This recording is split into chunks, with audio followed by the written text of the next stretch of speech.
Welcome to Hot Mess Healing, where I offer advice on navigating the roller coaster of family estrangement. Please hit that like and subscribe button and share with family and friends that may need encouragement and advice. Today, let's talk about your family and how they handle conflict and conversation as you were growing up. Did they sweep problems under the rug, minimize the meaning of conversations, or did they often change the subject?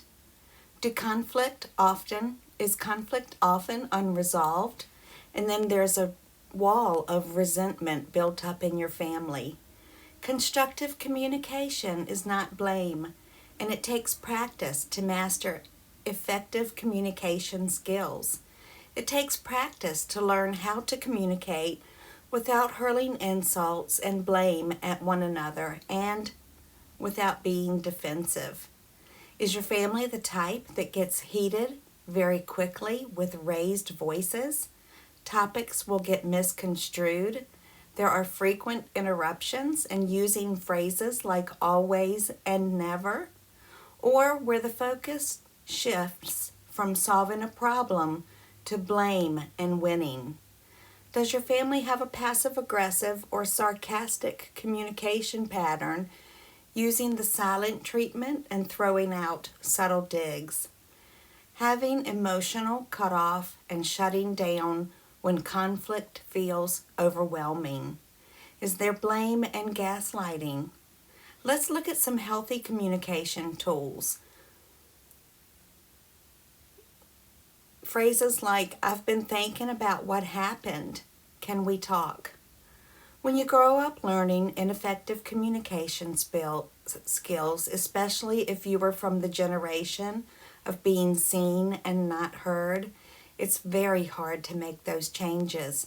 The changes are gradual and they take practice and patience.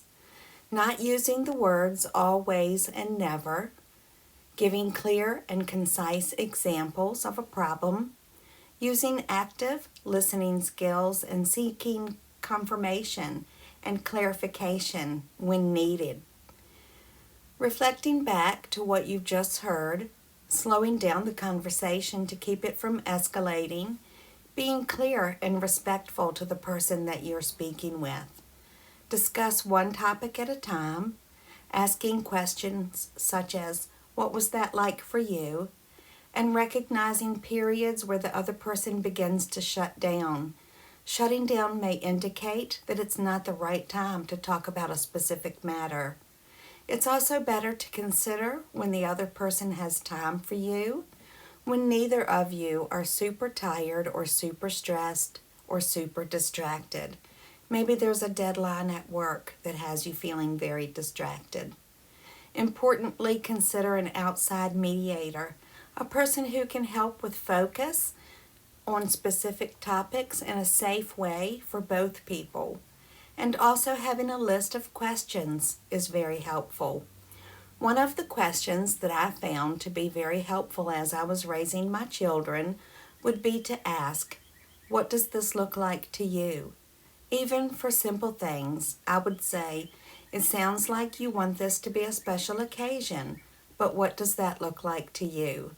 100% of the time, what it looked like to them and what it looked like to me was two entirely different things.